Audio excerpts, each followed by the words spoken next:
What is your top 5 RPGs? Okay, do they have to be in a particular order? I would say No, it don't have to be. Zelda Ocarina of Time, Breath of the Wild. Okay. Okay. Banjo Kazooie. Does that count as an RPG? Nah. No. Okay. I would say that's like a platformer type. That's platformer. Okay.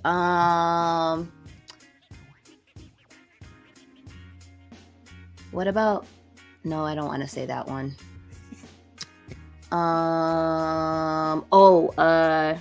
Is it Grandia? Yes. Yes. Grandia. Ooh, the first one? The second one. I'm sure I played both. I think I like the second one better. Okay, so you got Breath of the Wild, Ocarina of Time, Grandia. Mm-hmm. Okay, what's your other two? That counts as a shooter. Why am I drawing? I was super invested in Pokemon Shield, but I don't know that I would count that can be because using HP and all that. So yeah. Super but Game Boy, right? Yeah.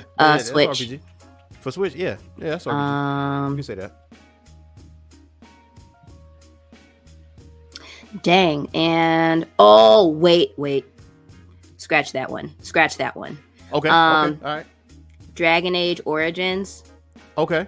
And Dragon Age Inquisition. Wow. And right now I'm still working through Baldur's Gate. So. Okay, you're working through Baldur's Gate. You know what? You have the most unconventional top 5 list out of anybody I have asked about that. I'm gonna ask that poll in the Geek Corner. Like, what is your top 5 RPGs? For me, not in any particular order. Oh, by the way, before I do that, please tell me you have Grandia on your Nintendo Switch. I didn't even know I could get it on my. Yes, you can. I can get it on my Switch. Yes, you can. Yes, you can. Okay. That's what I'm gonna do. Yes, you can. Listen, when we get off, I'm gonna show you on my Switch. Grandia is definitely there. I think it's the set. It give you Grandia 1 and 2. Yes, I love that game so much. I beat 2. Grandia 1 is probably like my favorite one out of that. But mine. Kingdom Hearts. Honorable mention. Wait, how many Kingdom Hearts? Wow, there's a lot of Kingdom Hearts now I think about 3. it. Was Kingdom Hearts 2 the one where it was his nobody? Or is that 3? Well, I haven't. Okay, I played Kingdom Hearts 3, but Kingdom Hearts never really caught my attention like that. The first one was great. I've heard. I've heard. Yes. I heard it was phenomenal. My 5. Ugh. Okay. Lunar Silver Star Story. For PlayStation 1. And the packaging alone was, whoever packaged it the way they did physically, I'm like, they deserve a round of applause because it was a black box. And the top layer was the thin layer. It had Velcro, and you can open it up, and it showed like the map and some of the anime characters or whatever that's in it. And then when you open the box, they had a thick black book like this thick with bookmarks, and it was like the instruction manual telling you who the characters are. It showed the picture of the map, like the world map and everything. Oh, that's awesome.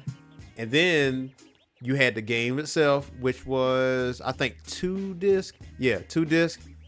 And literally, when this thing first come on, it comes on as like an anime music video in a way, telling you the stuff that you're going to encounter. But one of the main characters is the one singing.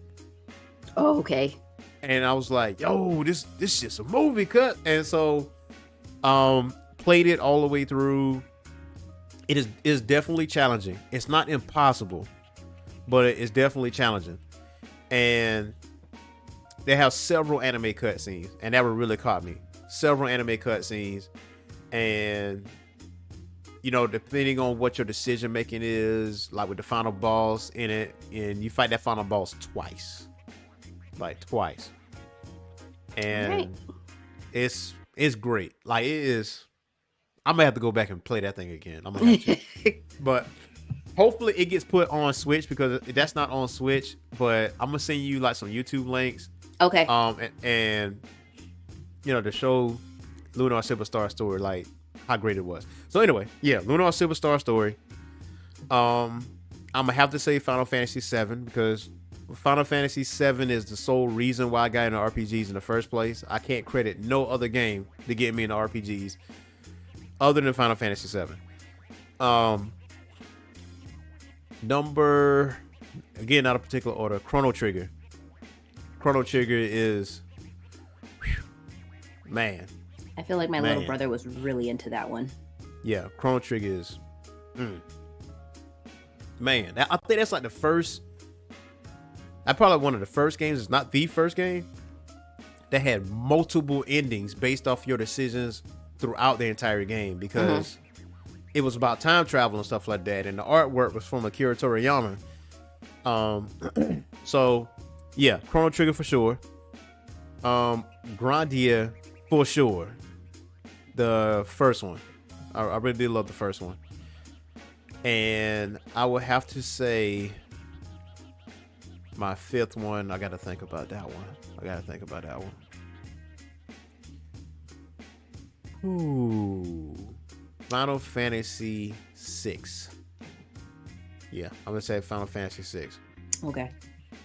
I mean, a lot of people give Final Fantasy VII all of its flowers, because that's really the first Final Fantasy that introduced CGI, and they thought, because it was like this unprecedented thing and never before seen, and a lot of people, that tends to overshadow other Final Fantasy games.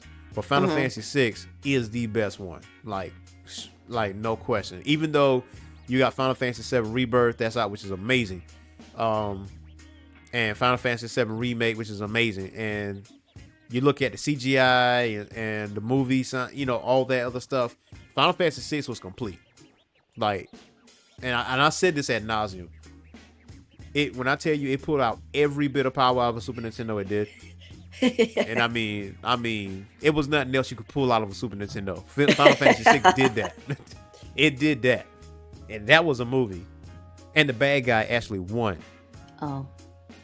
So, yeah. And it's a true bad guy. Like, this dude was a total dick. He was like, I'm gonna poison the water to kill the villagers next to me just because I felt like it. Today's Tuesday. I have another honorable mention now that I think about it. What's that? Mass Effect 3. I was wondering if you're gonna put Mass Effect in there. I was wondering. I was like, dang, she didn't put Mass Effect in there? Okay, Mass Effect. I'm with that. I had another honorable mention too. It was an action. It's an action RPG. It escapes me right now. I mean, it's really more of a. That's it. It's an RPG. A lot of people categorize it as RPG. What about Not Destiny? the Mass Effect series. Destiny. Yes.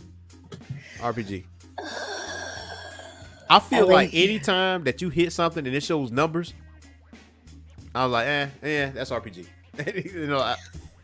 Well, Destiny gets an honorable mention as well. Which I was surprised that you didn't put RPG. No. And I think you probably. Well, I was thinking of them more like shooter. Yeah, I was thinking more of them as being shooters, but yeah, definitely Mass Effect 3. That had, I feel like, more. Well, I shouldn't say that Destiny didn't. It had more story than Destiny, because Destiny has a shit ton of lore. Yes. But Destiny 1 was great. Absolutely loved it. I think the if I remember, the main issue was that people would grind, complete whatever missions to get whatever loot, and then there would be nothing else for them to do other than go back and grind some more for just randomness. And so there wasn't enough content coming out that was keeping people like they were just doing the same stuff over and over again, which can get boring after a while. And so when Destiny 2 came out, the developers were like, here's a whole bunch of shit, go have fun. And so when Destiny 2 came out, like I played the heck out of it, but then you get busy, you have to step away from the game for a minute or a hot minute. And I came back and they were like in a completely different season, and I was like, we changed what? Like I have to do what now? And then it was like a lot of microtransactions to get like the cool stuff, or like the cool shaders and armor and guns, whatever. And then they would release these quests to get like exotic gear, but the level of grind that you had to go through to get said gear, I was like, I don't have time. I have the attention span of a gnat. Yeah. I am not going to go through 75 quest steps to get this gun. Yeah. At that point, I'm disinterested. That would turn me off Destiny in the first place. Like, there was something that you really had to grind for. Right? It was like, it was about circumstance. If you get like a certain drop or whatever, and it'll piss you off.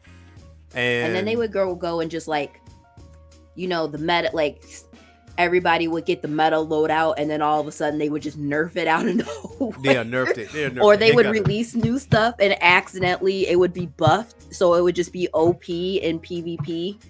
Yeah. And then it was so much going on in D2, and right now, I think like the game is just dying. But they've gone through a lot of internal strife anyways. Oh yeah, and with so Bungie. Yeah, I think part of people have conjectured that they're trying to kill the game to make way for Marathon. Yeah. Because when Bungie was originally doing it, and they pulled out of doing Halo, Destiny was the replacement. Yeah. And it was good for a long while, and then Bungie got out of the mix, and then now it's just like, what is happening? So I'm waiting for them. I didn't pre-order the final shape. I'm glad I kind of didn't, because all that fiasco that happened around there, where people were like, they laid off it was a hot mess. But I am going to play it because I've stuck with the franchise as long as I have. I might as well see it through to the end. Yeah, and at least the cutscenes are cool. So yeah, I think that's where everybody's anybody has played Destiny from start to up till now consistently. When Final Shape comes out, they have to see it through. Like, it's no way. We're gonna come back for it. Like, even though we have all types of like gripes and complaints, we're gonna come back to Final Shape begrudgingly to play it and see it through. So and Bungie, like, they can't shit the bed when it comes to the Final Shape. Like, this is the final chapter here. Like, well, assuming that it is. But there's D2 communities, especially on PlayStation. I'm still in that community, and whenever there's like a discourse when it comes to like certain weapons or whatever, it, like you said, almost immediately that joker get nerfed. And I'm starting to see that a little bit in Helldivers, just a little bit. But I have that. But the meta that was in there, it's no longer a meta. Now you notice everybody's using different other weapons now, and I like it that way. But that's another conversation another day.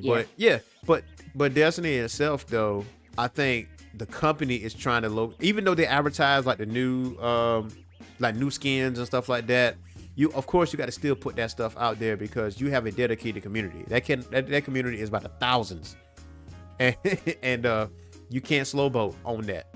But I think with some Destiny players, they feel like it might be slowly going away, but it had a hell of a run. Like, Destiny 2 has had a long run. And there was a point where I was playing for mad hours. And I just, maybe I burned myself out on it. Because anytime I come back to it, play it for a week or two, and then I'm out. And then come back to it and leave. So, 2 more honorable mentions for RPGs. Tales of Arise phenomenal RPG, phenomenal game. Tales of Arise is really good, and Dragon Quest 11. I feel like that is an RPG for a traditional RPG player, turn based, and everything else. Like Dragon Quest 11 was, yeah. But you can get it on Nintendo Switch too, by the way.